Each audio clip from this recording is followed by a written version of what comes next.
Good afternoon, and welcome to today's TMA webinar. My name is Celia Besor, and I am the CEO of the Monitoring Association.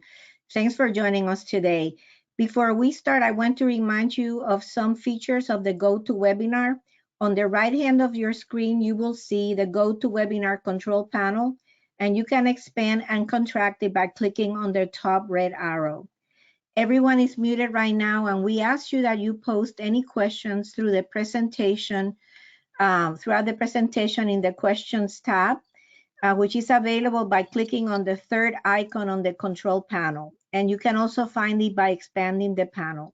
To keep things moving, we will take your questions at the end of the presentation. This webinar is part of our TMA Signature Webinar How-To. And we're going to learn on how to partner for innovation grant opportunities. And we're very honored to have some special group of panelists. And I'm very pleased to introduce TMA's president, Morgan Hertel, who will be today's moderator and will do the honors and introduce our illustrious panel. Morgan, go ahead. Thanks, Celia. I appreciate you taking care of the sort of housekeeping part of it. So my job is really simple today. I just get to introduce everybody, and then I get to run away and hide. So it should be, I'm really looking forward to spending the time for this. About, in another lifetime, but it's been almost 15 years ago. I was involved in a Byrd project with doing some technology surrounding video. And it was an incredible experience to go through. I can tell you that I've done a lot of projects and grant work over the years, and the Byrd Foundation was just unbelievable to work with during that time, especially when this sort of concept of, global economies was really just sort of starting. And so a lot of it was brand new, and I learned a lot. It was an immense amount of fun and educational stuff, and it ended up pretty well. So you're in good hands with this organization. I want to take a couple minutes and just introduce some people we have today. We have Natalie Goodman. She's Minister of Economy and from the Embassy from Israel. We have got to go through all these lists of people. We have Stephen David from LiveView and I'm going to butcher this name, but Kawamo. There we go. Okay. And then we have Andrea that's going to be speaking as well. So what I'm going to do is I'm going to turn this over to Natalie. She's going to take a run on this and get it started, and then we'll start to introduce these other folks as we go along. So I'm going to mute out and turn the video off and turn it over to you, Natalie. Go for it. Thank you, Morgan. Thank you, everybody, and welcome to the webinar. My name is Natalie Goodman. I'm the head of the Economic and Trade Mission in the Israeli Embassy here in DC. It's a pleasure to be part of this webinar. I will just explain a little bit about who we are, what is our part of this kind of activities. And then, of course, I will let Andrea take the presentation of explaining more about the Byrd Foundation and how to collaborate under this framework.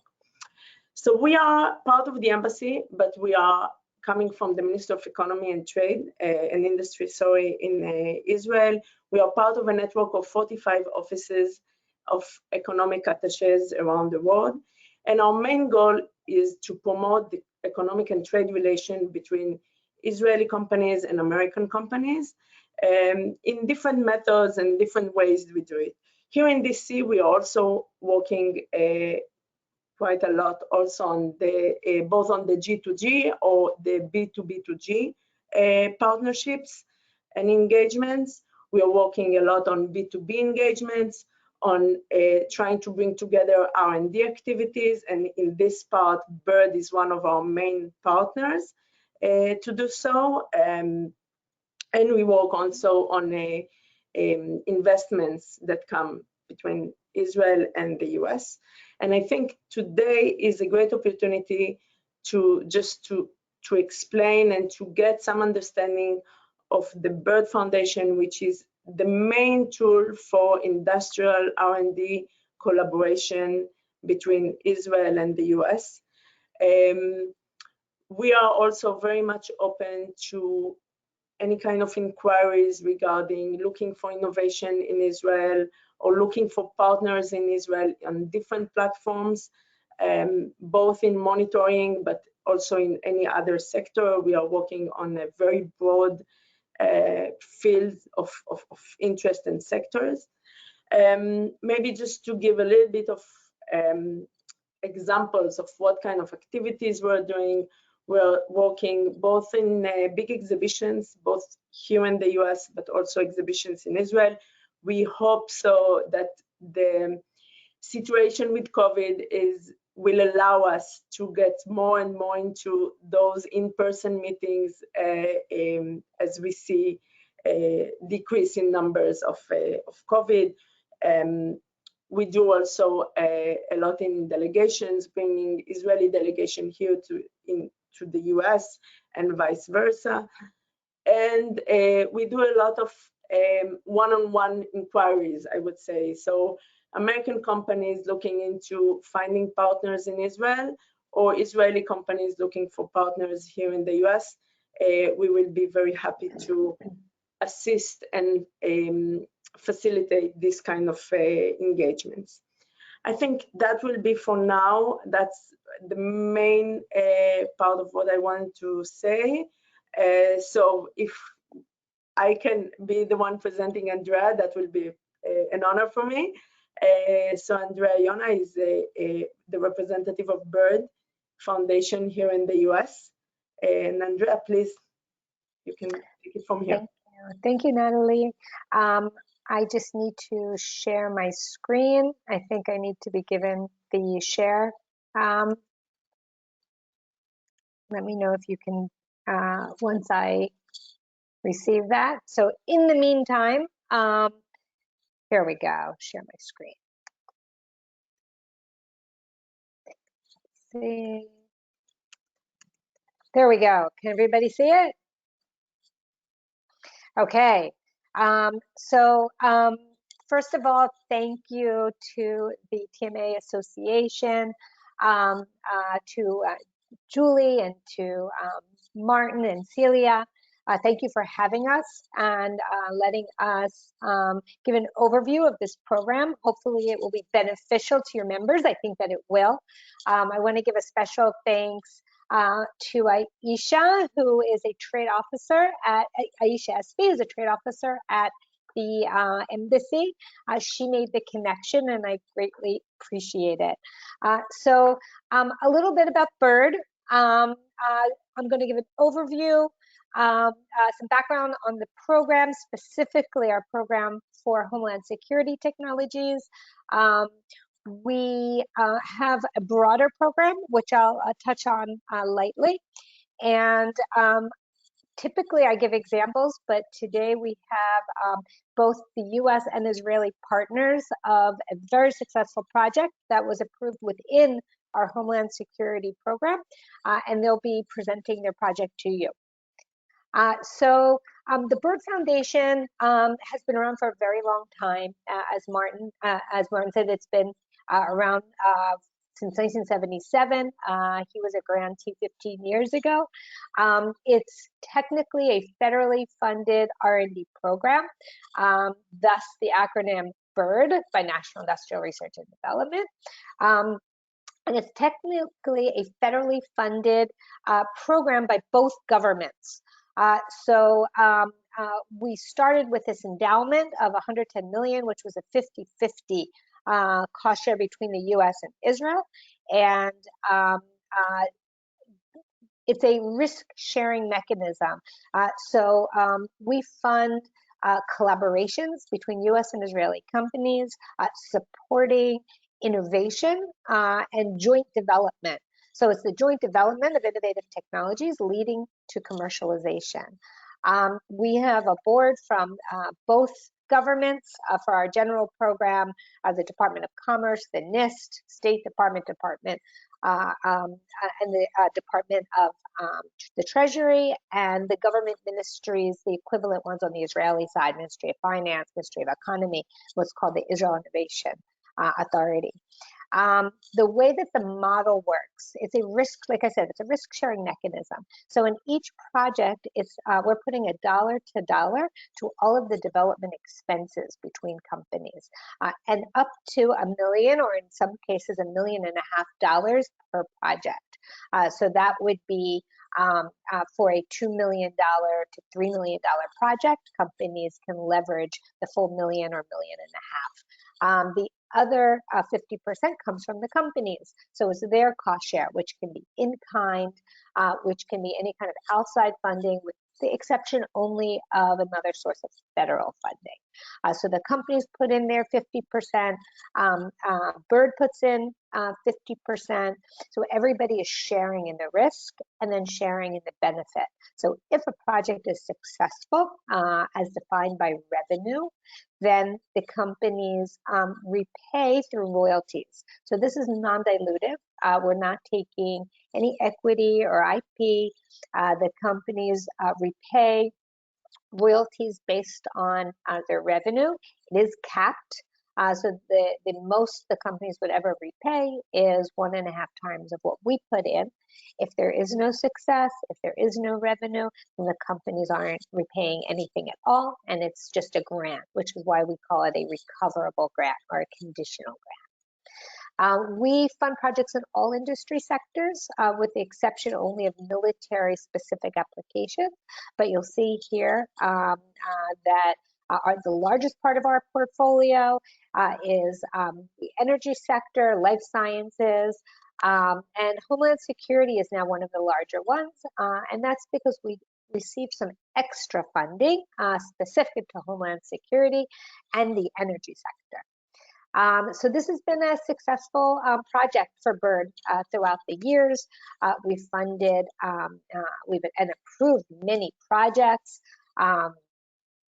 And in fact, in repayments, have now recovered, in fact, the original endowment. Most importantly, $10 billion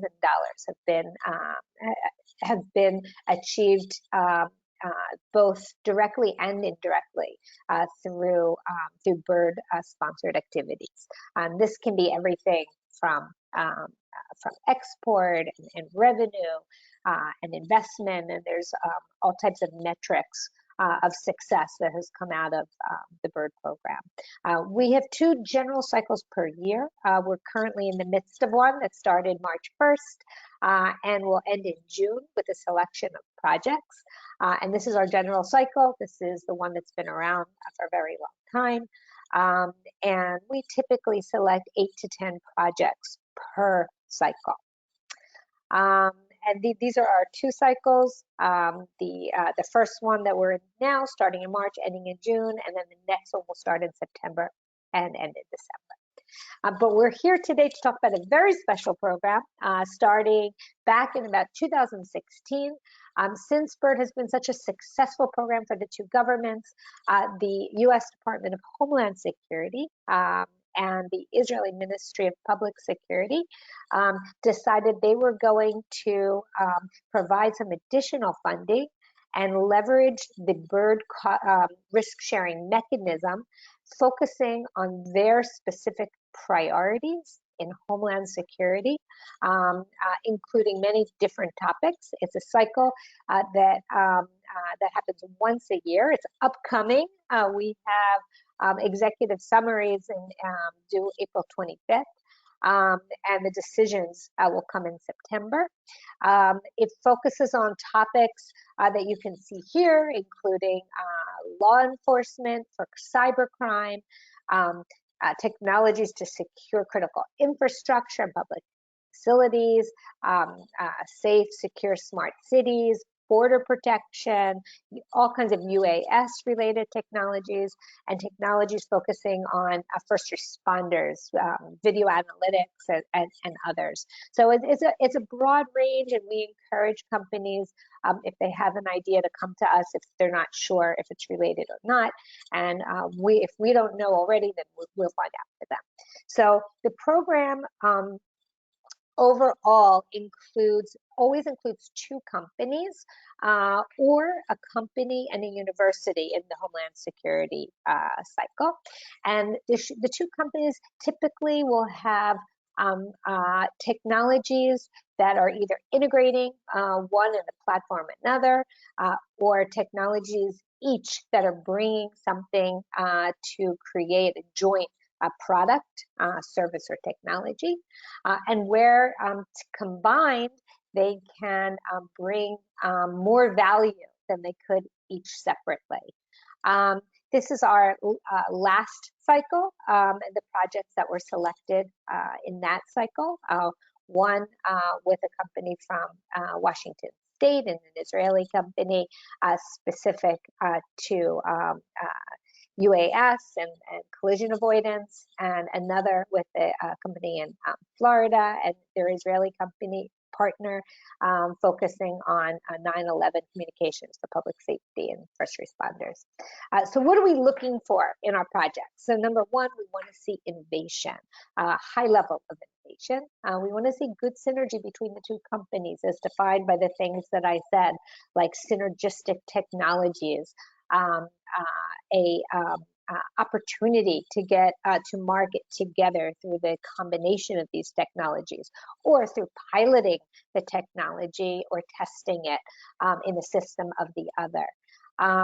That there is an opportunity in the market, that they're seeking this opportunity, and specifically in Homeland Security, that it's a priority area for DHS and the Israeli side, the Israeli Ministry of Public Security.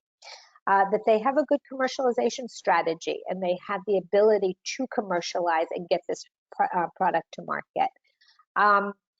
Like I said, there's all different areas that we look at. Hopefully you can see that, including export and foreign direct investment, M&A, sales. So a lot of ways that we see this program and can define its success matrix. Different benefits both on the company side and on the country side. So we spoke a little bit about the company side. From the country side, we see this program as creating better relationships between the 2 countries, strengthening their R&D collaboration, investments, and especially bringing innovative technology to market through the United States and through US companies. We all know that there's competition now globally for Israeli innovation in other parts of the world. So we want to see that coming to the US. And a lot of those metrics that we spoke about, sales, job creation, and funding.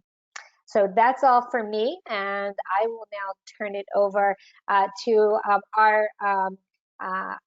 the head person for our program from the U.S. Department of Homeland Security, and that's Megan Maley. So thank you, and thanks to Megan for always supporting our programming and supporting the Byrd HLS program. Thank you. Hello, everyone. I'm excited to be here today. I have some slides that I'll throw up in just a second, but I am Megan Maley. I am the Director of Industry Partnerships at the Department of Homeland Security Science and Technology Directorate. And let me make sure this is bigger. There we go. So I'm here to give you a little bit of background on what we do at DHS Science and Technology that informs our participation in the Byrd HLS program. As Andrea said, we've been partnering with the Israeli Ministry of Public Security and the Foundation on this effort since 2016. And it started first responder technologies, and in the past few years, we've really seen the broader value and the impact, and we have broadened it up to match more of DHS broadly mission areas. So Science and Technology Directorate, if you're not familiar, is the research and development arm of the Department of Homeland Security. When the department was stood up, many of the R&D efforts across all of our component organizations were brought together in the Science and Technology Directorate.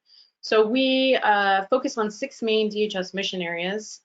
These are all, very obvious, resilience, borders, security, cybersecurity, critical infrastructure, working on the future workforce. So we really are a science advisor to the secretary. We are doing the research and development that is addressing the requirements that are coming in from end users at the many DHS organizations like Customs and Border Protection, Immigration and Customs Enforcement, Secret Service, Coast Guard.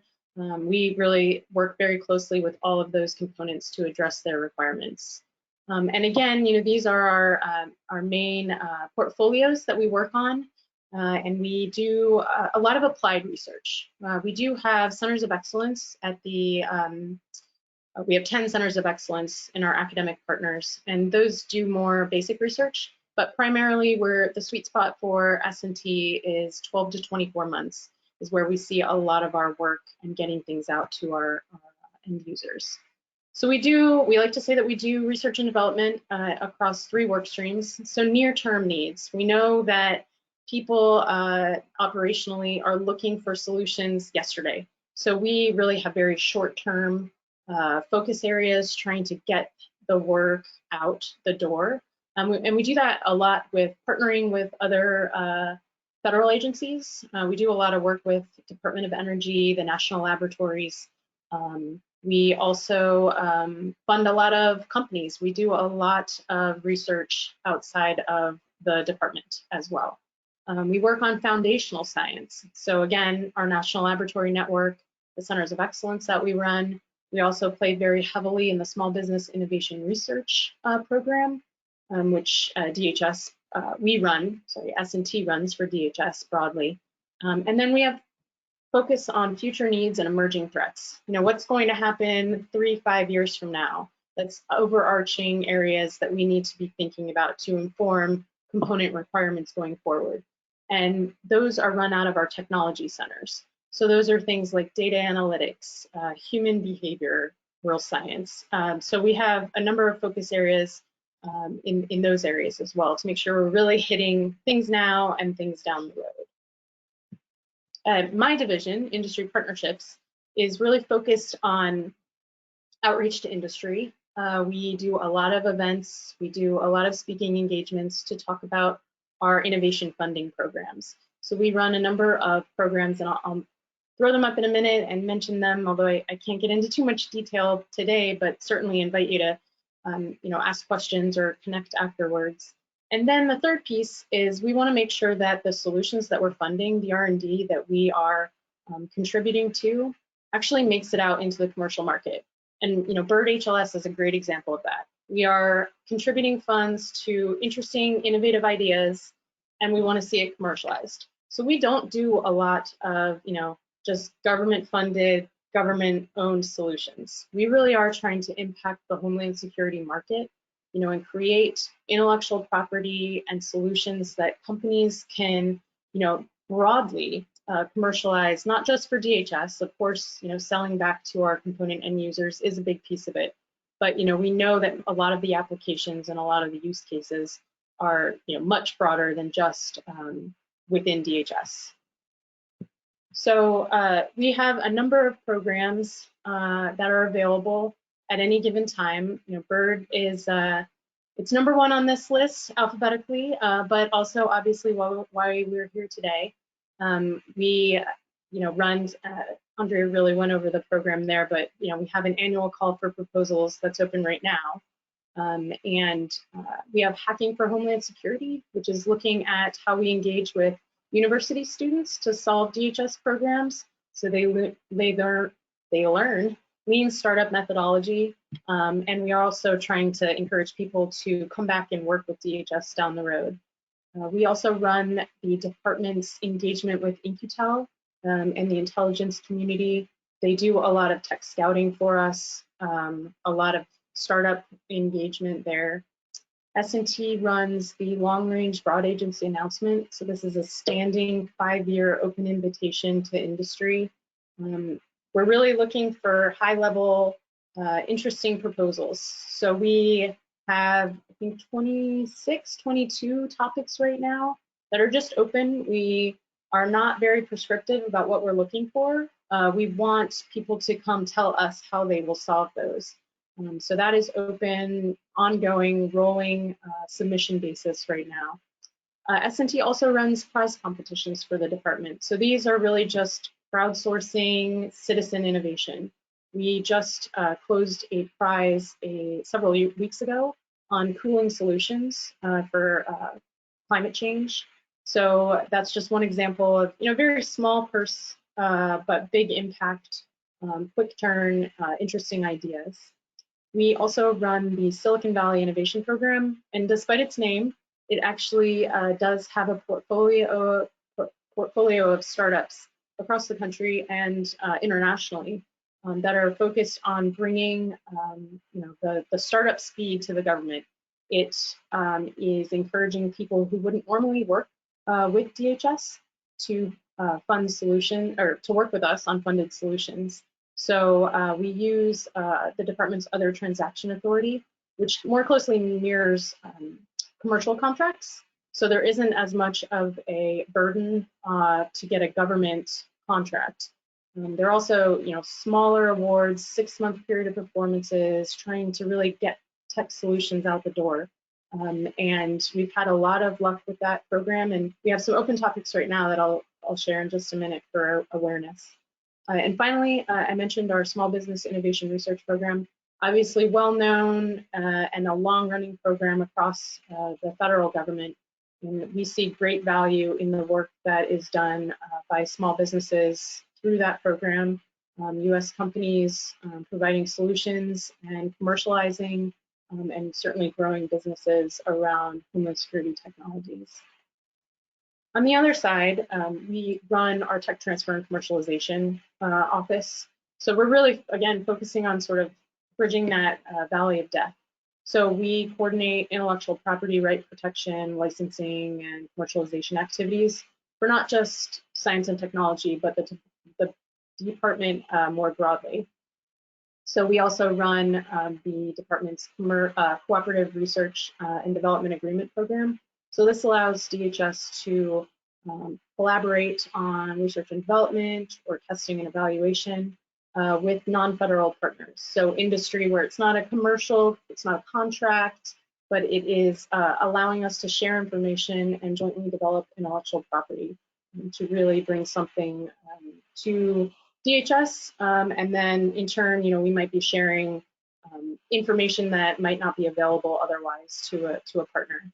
We also run the Homeland Security Startup Studio, and we're really looking at sourcing federally funded technologies. These might be coming out of our laboratories, academic partners, and we're taking, interesting technologies that have a lot of commercial, potential, and we're finding entrepreneurs, and we're bringing them together.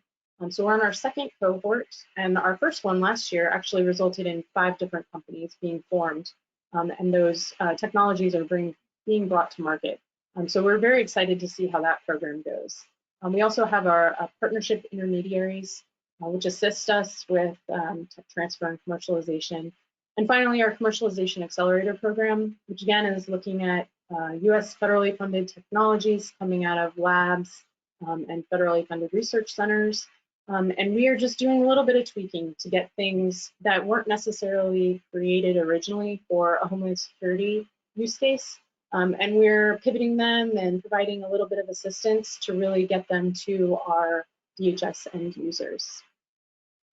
So I mentioned, at any given time, we have open opportunities, and the Byrd HLS call is one example right now of an open opportunity. Another that I just wanted to, make people aware of so you can get a feel for other areas of interest or, interesting work that we have ongoing that might, give a clue about the different portfolios that we're running at any given time is our Silicon Valley Innovation Program. Again, this is open for the startup community, which is defined as those are under 500 persons and haven't done a formal contract with the federal government in the last year. And so these are 3 different topics that we have open right now. partnering with different components. So our human performance and resiliency is a interesting topic for our Customs and Border Protection partners. Soft targets, we have a lot of interest from our Transportation Security Administration. And then flood data collection and analysis is partnering with the Federal Emergency Management Agency. And finally, I think my last slide is just, connect with us. We have a lot of information on the S&T website. We have an email address, and we're all over social media if you are. But I think, the Byrd Foundation is great for asking questions specifically about what is or isn't relevant, but I think you can also find a lot of information on the S&T website as well. Just to understand what we're looking at, I know DHS can be overwhelming in how huge it is and how many missions we have, but I like to think that we're helping to break that down a little bit.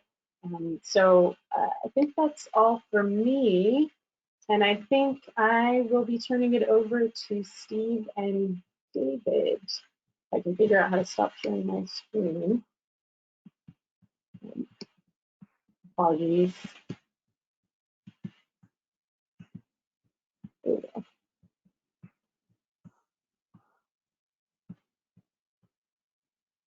No, it's us, right? Steve and myself. You see my screen? Not yet. Not yet. It takes some time from Israel to share the screen to the US, but it will happen in a second. Is it there? Yes, you can see it now. Great. Okay, we are here, Steve from LiveView and myself from Coamo. We have around 9 more minutes to share with you a little bit about the project that we have done through Byrd. I think the main reasons that we are here is to try to show an example of two companies that build together a project which I see as a successful project. What you see in my first slide is that the project was successful, but yet was very enjoyable. I mean, we enjoyed the process. The process was very good. I mean, what you see here is a kickoff meeting that happened in Israel while Steve and the team from the US came to Israel, and it happened just, I think, a week before the COVID started to appear in all locations and so on. So it was a great luck for us to have that. What you're going to see in this short presentation is an example of two companies that we never knew each other before it, and we connected to each other through Byrd organization. And once we were selected as a project that was selected by Byrd, we started a project that took around 1.5 years. The kickoff meeting that you saw before, and it was the starting point. There we planned everything, and the project, I think, was very smooth, and we finished everything exactly on time after 18 months. The project was focusing on offering an AI-based solution for remote sites. I will not go deeper because I want Steve to share with you a little bit about the company and about the solution. But this was the target of this project, combined project. The grant here, the cost of this project was around $1.8 million, while we were each company contribute half of it, and Byrd contribute half of it as well. So now we will go and share with you the companies and why we saw this fit and why we succeeded to do a great project. So I'll let Steve to share with you a little bit about LiveView, and then I'll come back and explain to you about Coamo. Yeah, thanks, David. Yeah, so the project was interesting in that I got an email from David one day out of the blue, and he was saying, "Hey, I think we should have our companies work together." And it was kind of ironic because what LiveView Technologies is specializing in is the ability to deploy remote off-grid security solutions. And so when we say off-grid, what we're talking about is solar-powered and usually wireless technology, primarily cellular. And so LiveView Technologies has specialized in the ability to deploy technology that is very low powered, so that can run on the solar power, but it also is very efficient with data consumption, so it can use cellular data at a very low cost. And so we were already using some analytics that were built onto cameras. They're very limited in what those analytics are. So we were already looking for a solution that we could deploy more advanced analytics on this platform. And we felt that if we were able to do that in a way that would allow us to be able to put really whatever type of analytic the customer wanted on that, and be able to do that over the air, then they'd be able to extend the capabilities of the platform, which at that point was really looking for human detection and vehicle detection. And then it had the ability to orchestrate deterrence behaviors as well as data collection behaviors, and again, on that solar platform with data. So anyway, when David sent the email, I was already looking for a partner to be able to provide this type of analytic capability. And so I guess to talk more about that, David, go ahead and explain what your company does. Okay. Coamo, while LiveView is more focused on the trailer that you saw before, which is excellent for any remote site. You can just by a matter of minutes install a trailer and have that site secured by LiveView equipment. Coamo is more focused on very accurate video AI analytics. What you see in my slide is that Coamo have built, like what I like to say, a factory of AI video detection rules, and we are producing such or releasing such new detection rules each month or two. But the main power of these AI is that we have built it in such a unique architecture, which allows us to do it for remote sites in a very, very accurate manner. When I'm saying for remote site or challenging environment, I mean trailers as an example. I mean, a trailer has a very unique environment. It is outside, it is using a pole which is moving with the winds, and it is very difficult for AI to handle. It has a limited connectivity, as Steve mentioned, cellular connectivity. So there are lots of challenges to overcome. And yet, I think that the audience here, some of the audience here is coming from remote monitoring companies and sensor stations. And the main thing that you are looking for is accurate analytics to avoid misalerts or false alerts. And this is where Coamo brings their value. So our value is to connect to any camera. And when we speak about trailers, it is even more challenging, and turns it into a very smart, accurate system. So if we take LiveView trailers, smart trailers, and Coamo as a company who do AI for challenging environment, and we combine them together, we receive a very high level surveillance for remote sites. And this was the idea of the project. This is why I approached Steve, and this is why at the same time he was looking for such an AI to fit this type of environment. And I think that this is one of the secrets of the success of this story. I mean, it fits very well. The technologies are completing each other very well. And of course, the people had a great chemistry between us, and we worked very, very good together. So this is what we achieved at the end. Maybe Steve, if you can share the next step that we've done. Yeah, so as David explained, having a platform like Coamo where we can have a variety of more advanced video analytics connecting to any camera, that was very attractive to us. So the challenge that we had to overcome is typically when you're looking at complex video analytics, it usually requires a very power-hungry processor to be able to pull that off. And what we found attractive with the Coamo solution is the fact that they had optimized their video analytics to be able to run on lower power processors. Now, this is important again because we're running on a solar platform. So the other thing that was attractive was the fact that they were cloud enabled already.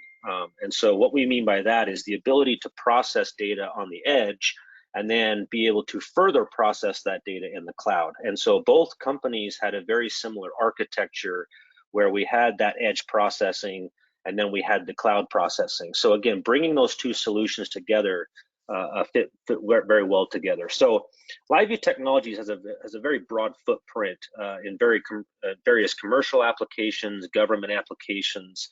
We're expanding into use cases with DHS and CBP for Border Patrol, obviously because it is a remote security solution. But in this particular case, you can see that this was one of our retail partners that we were able to do some head-to-head comparison tests with. And the way that it worked is we simply were able to take a very low power CPU that you see on the left, and we were able to add that into the hardware head unit of our edge controller and our system. And that provided the communications connectivity through our internet connection back to our cloud services. And that allowed us to be able to have the Calamo cloud service be able to provide its learning capabilities, as well as have us to be able to receive those alerts. And so this slide that you're seeing here is an example of the various types of analytics we were able to achieve. So on the bottom left, simple vehicle detection surrounded by that blue box. On the bottom right, those are some examples of, again, multiple people that it's detecting. As we get into more advanced use cases at nighttime, that's where video analytics really start getting stressed. And so you can see in the example on the top right where with the Calamo analytics, we're still able to detect people at nighttime in that parking lot. And again, what we were trying to compare was the performance of the Calamo analytics versus other analytics that were available. And so we were able to prove with this solution that we're able to get that improved behavior out of the analytics themselves.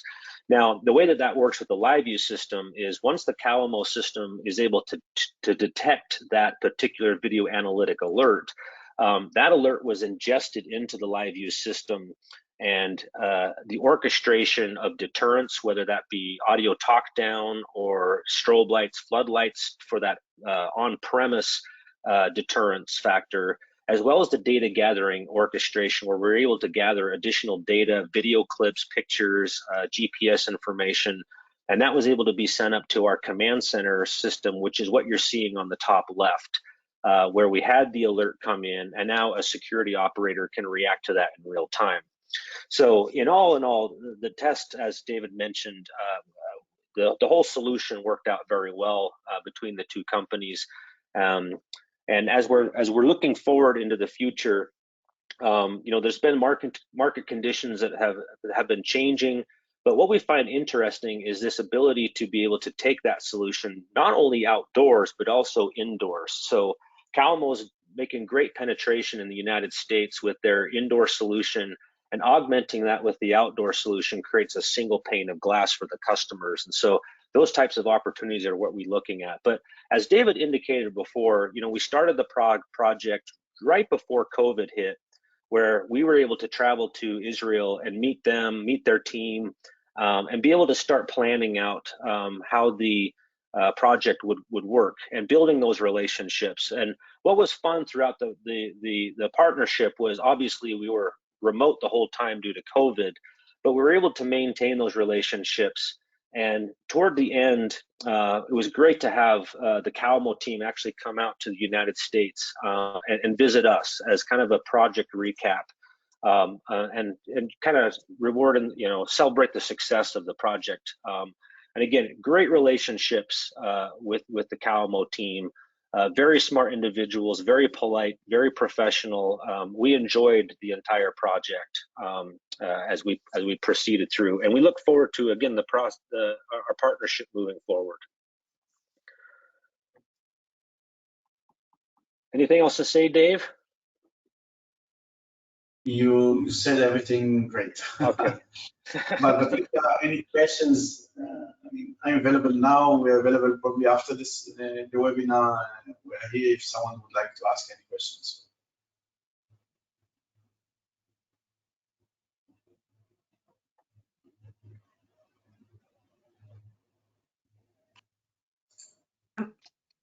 So I you think that, want to handle some of the Q&A, or how did you want to do? yes, sorry, I had a bit of a hard time hearing. Okay, so we have some questions. Megan, this is kind of for you. What specific types of monitoring technologies are the Department of Homeland Security interested in? I think that's a difficult question to answer because I think there's so many. I think we obviously have, a huge first responder community. We have public safety. We have just so many use cases. On some level, the sky's the limit, right? I think we're looking for service providers. We're looking for interesting solutions. So I think there's really a lot of room for innovation in this space, and we see a great deal of potential engagement with the community. And I know one of the things we talked about, Megan, is maybe sharing some of those opportunities that we can share with our members. So I'm looking forward to more collaboration. So Steve and David, you obviously have a great collaboration right now, but what do you see as the future of this collaboration and how each company has benefited from being part of Byrd, other than, the connection and all that? Yeah, as I kind of alluded to, we're looking at opportunities in expanding what that market looks like. When we very first started the project 2 years ago, or I guess it was 2 years ago, the market looked different. We thought that there was a lot of opportunity in the outdoor market, but as we've continued to work together and we've been talking to mutual customers, we've seen that there's more of an indoor application in combination with that outdoor. And what we mean by indoor is, there's a whole bunch of cameras that are already part of a closed circuit system inside of a building. And with the Calmo solution, they can bring their little brain into that environment and connect all the cameras to it.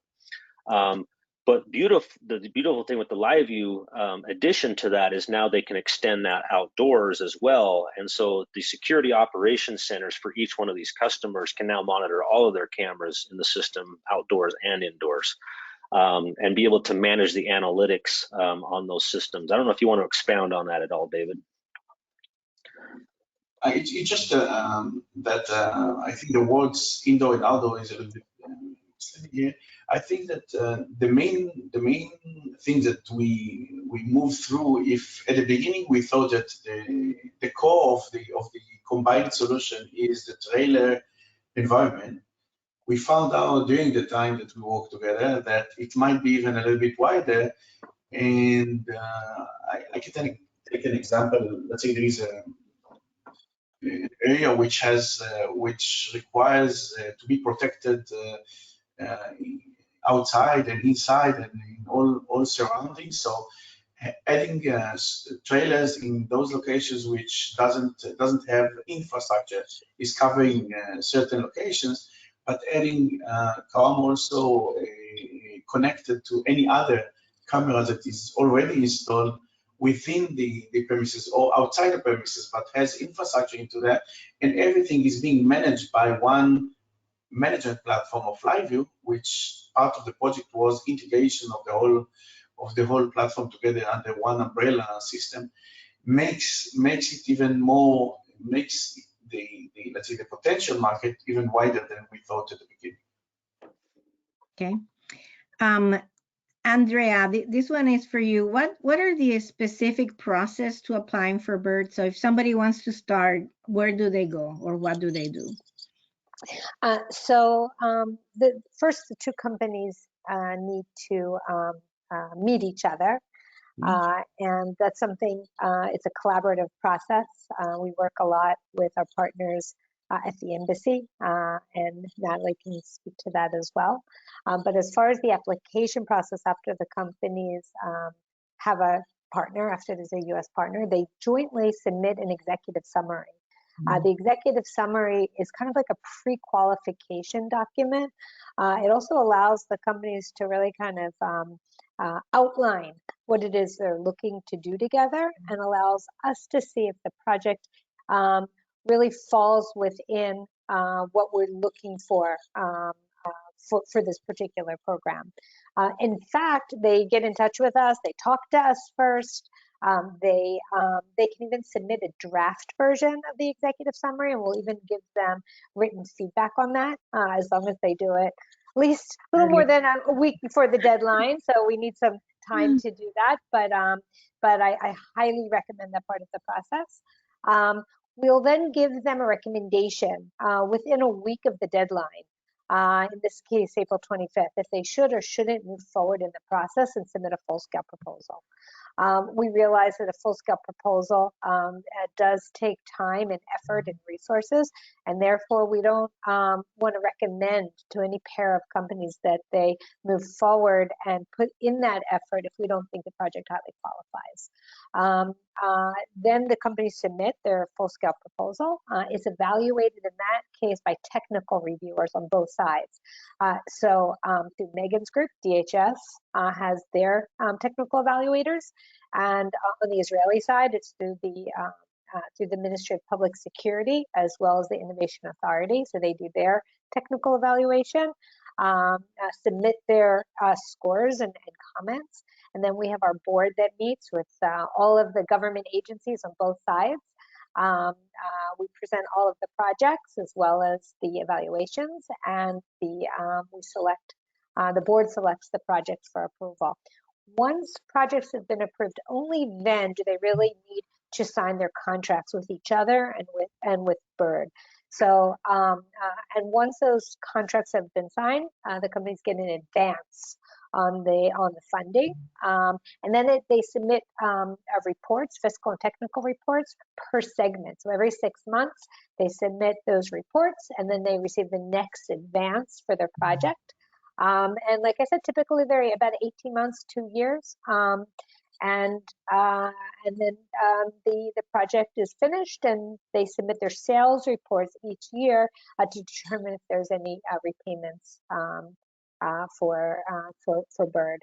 If anyone has any questions about that part of the process from the Israeli side and the U.S. side, I think Steve and David would be able to comment on their experience in putting together that kind of proposal, as well as the reporting. But I'll let the questions continue. Sure. So, but if we have a member right now that's listening and they don't know any partners in Israel, right? Would they come to you? Do we send them to you, and then you? I think we talked also about maybe we're gonna get a list of companies that would be interested in partnering, right? So yeah. So if anybody's interested that's listening, we're gonna try to continue to collaborate and facilitate connecting the different companies. Let's see, I think we have another question here. Let's see, David and Steve, well, especially Steve. So any interesting cultural differences that you experience? And the same thing with Steve about working through, 2 different countries and cultures, and especially when it's been remote, right? Did you have any adaptations, or obviously time? Anything like that you would like to share? Yeah, I think in a way it's admirable that the Israeli teams, at least all of David's team that we worked with, spoke English. I find that admirable. The fact that they're speaking in a second language, trying to talk technical jargon, it was amazing. With that said, though, in sometimes it's kind of hard to understand what they're saying because of an accent that's there.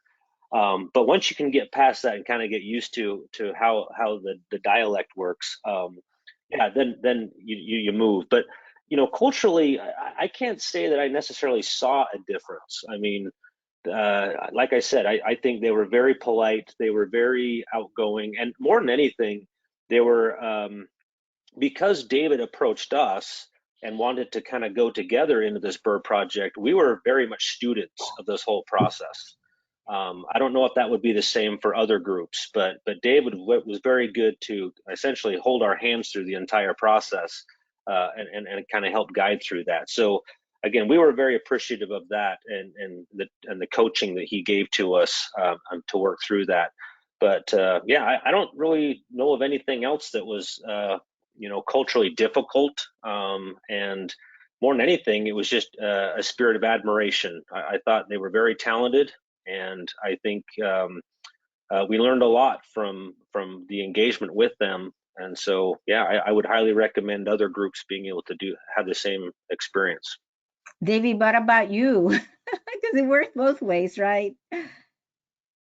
Yeah, but to be honest, we are working for years with American companies. It's not that maybe it's more unique for American companies to work with Israelis, but I think the high tech in Israel and the startup nation wise and so on is very regular to work with American companies. So it's we didn't see any such let's say limitations or different behaviors or such.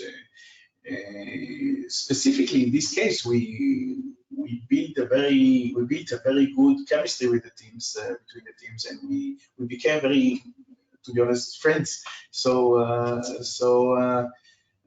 it helps the process and helped even more than just the process itself. So it's for myself.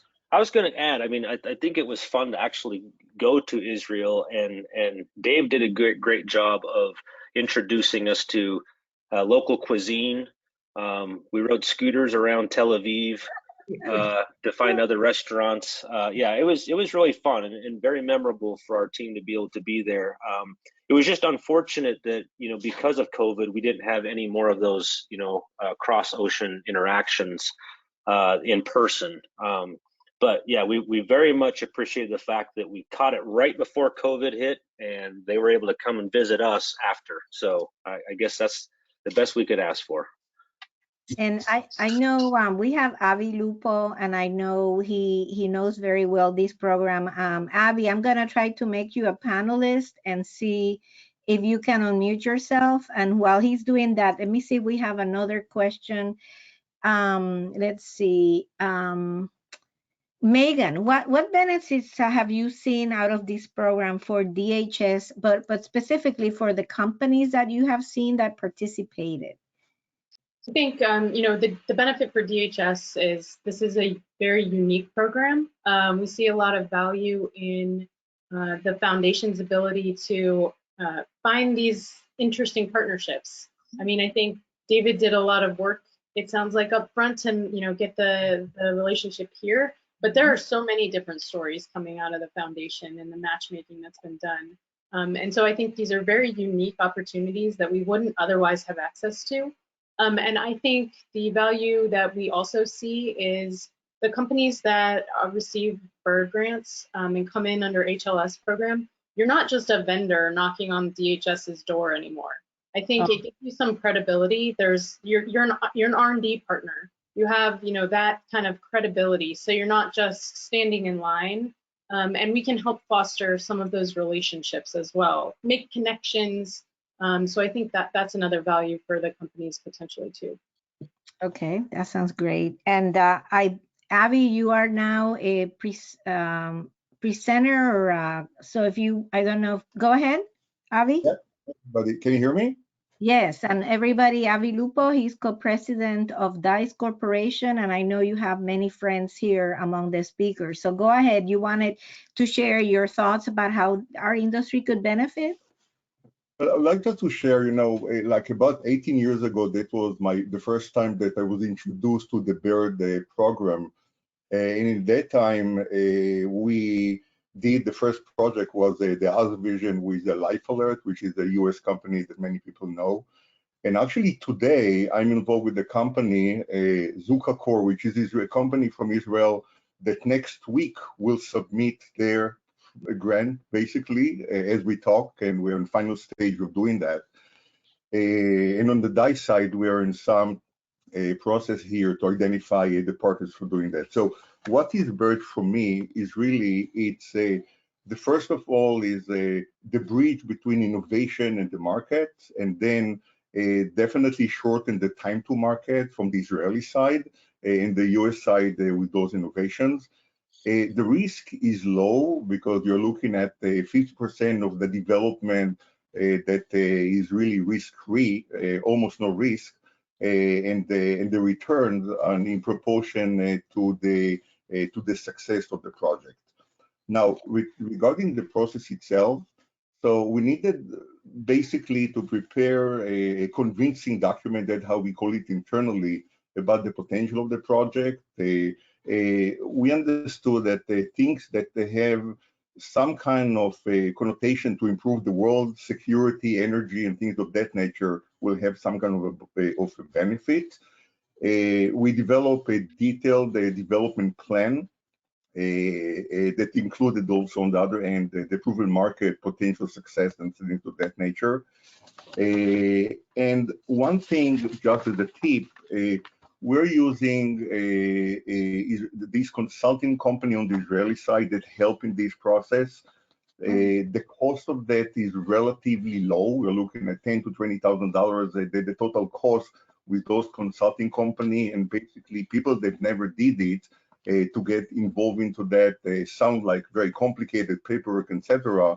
When you have the right partner to help you with it, it's relatively simple.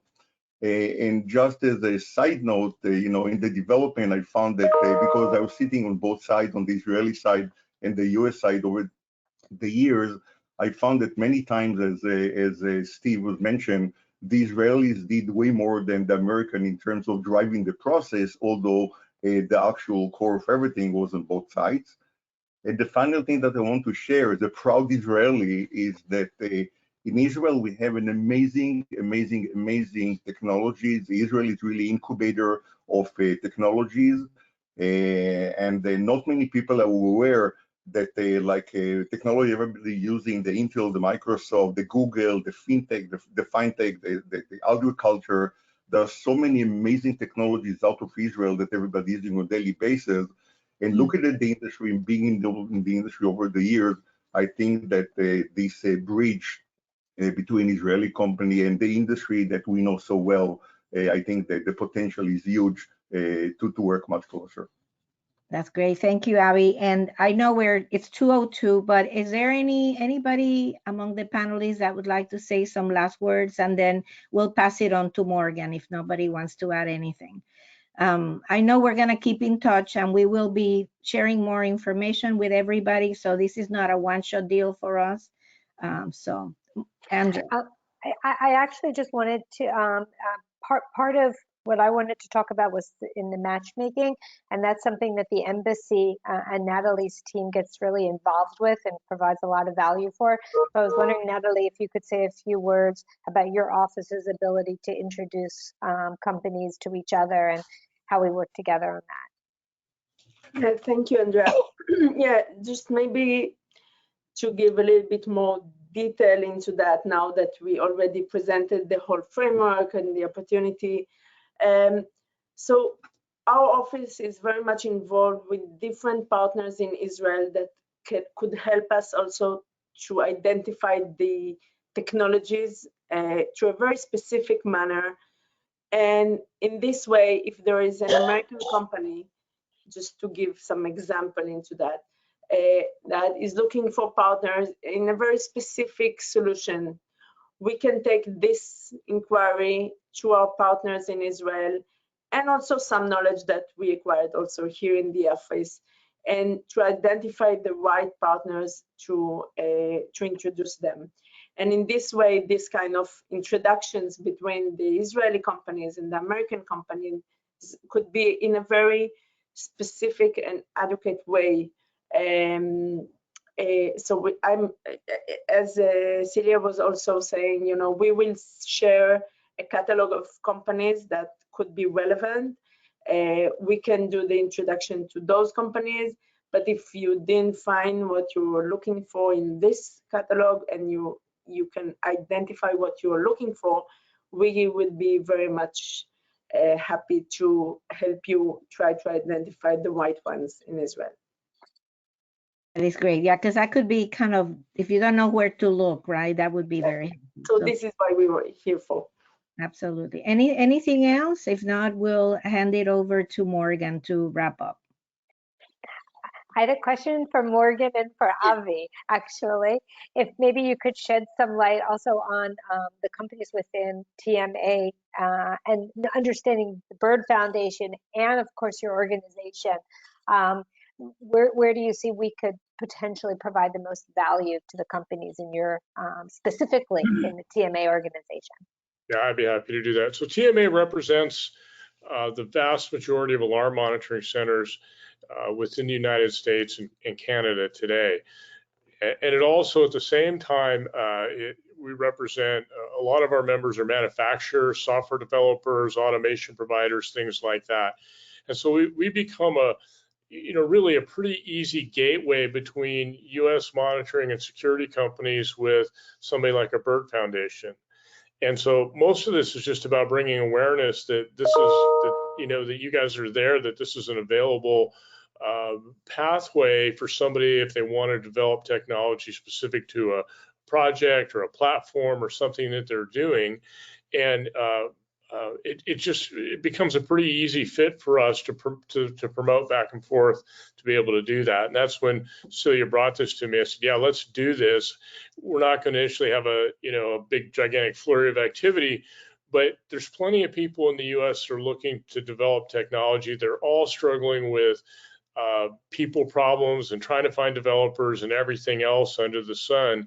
And this is Avi's been through one of these. I've been through one of these. This is a great way to develop a really long-lasting partnership. Steve Lindsay nailed it. These become friends for life. This is not just a one-shot deal. You learn so much along the way, and you build relationships that last a lifetime. So we're hoping that there'll be people that take advantage of that. Celia's going to work with you on a couple of other projects that we have, in the pipeline to make sure we continue with visibility. And we hope this will just be an ongoing part of how the two organizations can work together to self-promote back and forth. I hope that answered the question anyways. Thank you. Yes, I appreciate it. Great. And with that, I think we can close. I know we went a little bit over, but I really wanted to thank all of you for participating in that. We got a ton of horsepower on this call. This is just the beginning of what I think will be a long-term relationship. And from the bottom of my heart to all of you, thank you for helping out and being part of this. Celia, you're muted, but back to you. Yes, absolutely. Thank you so much. We were thrilled to have all of you. I know it's everybody's so busy, and like I said, you all know that I said this is not a one-shot deal because it's gonna take a while to build up awareness. So we have a lot of ideas of things we can do to get the word out. So to everybody that's here, thank you for coming. I hope this stirred up your imagination and get your brain working on potential collaboration.